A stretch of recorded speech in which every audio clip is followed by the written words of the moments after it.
Olá! Nesta quinta-feira, dia 21 de fevereiro, teve início o ciclo de conferências Biota FAPESP Educação. O tema de hoje foi biodiversidade, conceito, valores e ameaças.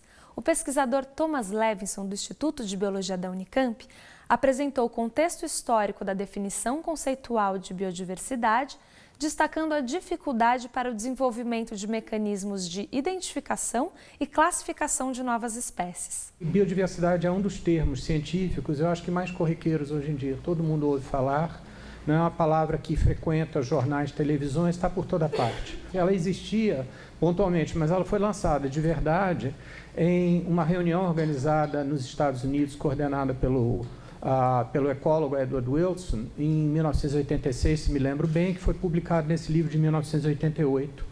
Esse primeiro livro que lançou a ideia que reuniu, quando digo uma nova ideia antiga, é que os componentes da biodiversidade não começaram a ser estudados há 25 anos atrás, mas eles foram reunidos, foram ordenados assim, sob uma palavra, como um conceito unificador pela primeira vez nessa época. Quantas espécies, então, tem no mundo? Bom, espécies conhecidas, descritas, aproximadamente 1.750.000. Por que aproximadamente? Porque não tem um catálogo unificado. Está se tentando fazer. Há grupos internacionais se organizando pela internet, bases de dados, mas isso leva muito tempo. É trabalhoso porque a informação está pulverizada em muitos lugares, relatórios, publicações.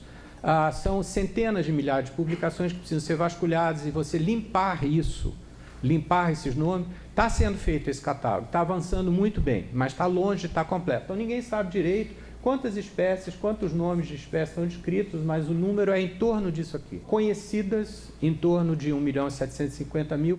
Agora, em relação às espécies que a gente estima haver no planeta, as estimativas hoje vigentes variam de um mínimo de talvez 6 milhões para mais de 100 milhões de organismos. E isso é a coisa mais importante para a gente reter. Quantas espécies tem no planeta que vivem com a gente? Nós não sabemos, nem a ordem de grandeza. E isso é espantoso. Daria para saber, para descrever todo mundo? Dá. Quanto custa? O trabalho que eu comentei para vocês, que saiu recentemente na Science, esse grupo estimou que precisaria de cerca de 500 milhões a 1 bilhão de dólares por ano durante 50 anos para a gente descrever a maioria das espécies do planeta. Isso é um monte de dinheiro, não é? É muito dinheiro. Será que é mesmo? O gasto mundial em armamento, 1,7 trilhões de dólares. Só que isto é em um ano, isso é no ano de 2011. O que se gastou em 5 dias no ano de 2011 pagaria esse programa. E então acho bom colocar essas coisas em perspectiva para a gente pensar se o que é muito dinheiro. O professor Jean-Paul Metzger, do Instituto de Biociências da USP, tratou da fragmentação de hábitats como ameaça à biodiversidade e de estratégias para a restauração de ecossistemas fragmentados. Vamos entender fragmentação no seu sentido mais estreito de subdivisão de hábitat.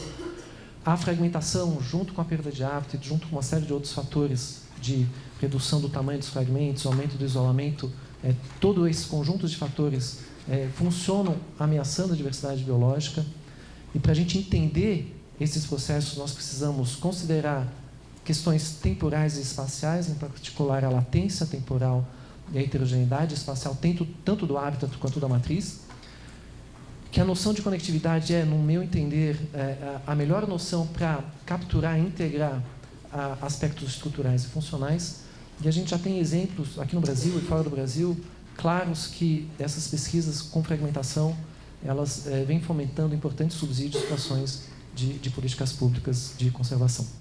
O professor Carlos Joly, do Instituto de Biologia da Unicamp, coordenador do programa Biota FAPESP, apresentou o percurso histórico e resultados do programa, além das perspectivas futuras. O conhecimento da biodiversidade, tanto da América Latina como no Brasil especificamente e também no estado de São Paulo, a gente tinha uma situação onde você tinha uma quantidade muito grande de dados e de informações, mas realmente faltava uma maneira de reunir e de integrar isso que permitisse uma compreensão de como é que esses processos se formam. E menos ainda em termos de usar de uma maneira sustentável. Publicamos uma quantidade bastante grande de artigos, com uma média de fator de impacto. A relevância que a revista na qual você publicou tem no cenário internacional, uma coisa que é calculada. E, além disso, publicamos 16 livros e 2 atlas, né? São alguns dos livros que a gente publicou, de peixes e plantas de cerrado, os atlas de vegetação do Estado de São Paulo.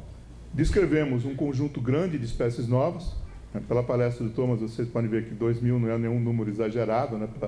Pela nossa assumida falta de conhecimento de vários dos grupos importantes, e tivemos uma atuação bastante expressiva na formação de recursos humanos, né?